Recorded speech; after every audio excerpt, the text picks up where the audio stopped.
FC Barcelona watabaki Hispania pale kuwania vikombe vingine, lakini swala la ligi ya mabingwa barani Ulaya hilo limeweza kunyang'anywa na Atletico de Madrid kwenye hii hatua ya robo finali. Game ikisha chuma 2-1 kama tu ambavyo nilikuwa nimetabiri, correct score kabisa. Nilisema game itaisha 2-1 na kweli imesha chuma 2-1.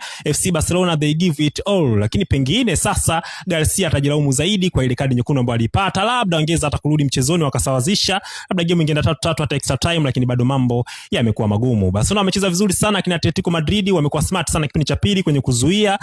Chance chache sana zimetozwa na FC Barcelona, labda dakika za jioni hapa kidogo Robert Lewandowski alipata chance, lakini pia hata Araujo pia alipata chance, lakini hapo katikati vijana walishikilia bomba kweli kweli. Lakini pia utamsifia sana goalkeeper Musso, amepiga sana kazi kuhakikisha kwamba Atletico Madrid wanatinga hatua ya nusu finali. So Atletico naona kabisa wanakwenda kucheza na klabu ya Arsenal, the Gunners ambao tayari walishapotezaga chuma 4 kwenye dimba la Emirates pale. Kwa hiyo kwa sasa watakutana, tutategemeana kama Sporting pia kesho ataweza kubato, lakini moja kwa moja naona kabisa mambo yakienda kwa magumu kwa vijana Sporting Lisbon. Klein Sports to the world.